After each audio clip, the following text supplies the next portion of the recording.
Well, let's get more on this story from our channel's business editor, Bosun Omofai, who joins us live on the program. You're welcome to the program. My pleasure. Now, let's look at the size of the Gambia and the amount that is missing, $11 million. What effect is it likely to have on the country?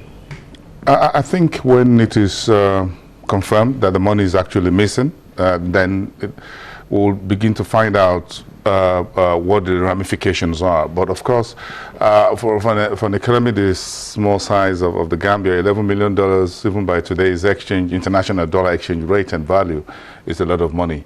One of the smallest countries in West Africa by population, by economic size, farming, agriculture, fishing, and of course tourism contributing significantly to the Gambia's economy. Is a tourist destination. They are one of the best tourist spots in West Africa, well promoted, well developed as well. So you can't afford not to lose such money, not particularly at this time. So economically, how self-sufficient is the Gambia, and how soon can the economy bounce back if it's confirmed that $11 million is missing? If you look at 22 years of Yahya Jammeh's administration, how much gain had this country made? It's not when you talk about West Africa and you talk about the Gambia, the first thing your mind goes to is tourism. And at a particular point, some few years ago, Nigeria was working with the Gambian authorities to see how the Gambia can help Nigeria develop its tourism sector. And at that point, about 3 years ago, I spoke with the official in charge of Nigeria's Tourism Development Corporation in London. And so the country that's fishing, agriculture was quite okay. But again, if you look at it by poverty rate and human development index, is suffering exactly like the rest of West Africa and many African countries in terms of whether it is education, maternal mortality, or potable water, good roads, and what have you, electricity. There's a country that, if you're not carefully looking at an IMF situation or on your hand, that will have to rebuild the country after 22 years. What new policies had Yahya Jammeh put in place? I'm not sure anyone can see any of that on the table. But it was riding on the back of the fact that the tourism sector, ab initio, was good, was solid, was a good revenue generation, and tourists will always go there any day, anytime. So what do you expect Adama Barrow's presidency to bring on Gambia's economy, which is dominated by farming, fishing, and tourism? I think the new administration will have to look within its neighbors, Senegal to another big neighbor to one side, and the rest of the neighbor. It has a coastline, even though it's a very small country. So coastline, if you have access to the sea, any country with access to the sea it has some good potentials already, so they need to leverage that. Of course, those sea was where you have most of the tourist spots. In terms of agriculture, in terms of what it can produce, and in terms of mineral resources, if you look at Guinea and Equatorial Guinea, not too far from Gambia, and you look at the mining resource relationship between Senegal and Guinea that will go by rail across that region, perhaps that will benefit the Gambia in the middle, sitting somewhere between Guinea and Sierra Leone and Senegal. It's a region that is also rich in mineral resources. And I think what the president would need to do, the new president, is to unite the country, bring everybody on the table, and begin to look at what economic framework will work, will sustain tourism as number one, will make the farming or the fishing business still sustainable, and ramp it up into more domestic production than hitherto. All right, Bosun Omofai, thank you so much for joining us on Network Africa. My pleasure. Thank you very much. In other news, ahead of polls scheduled for August this year, Kenya's Electoral Commission has carried out the final voter registration.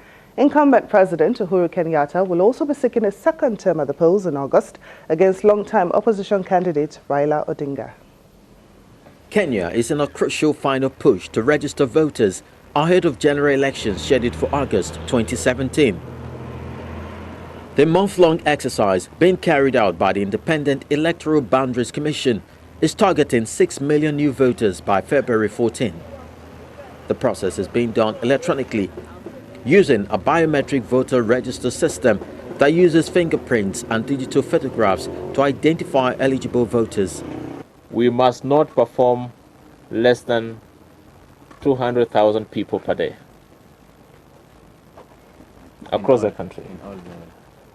200,000 people per day across the country for us to get to 6 million target.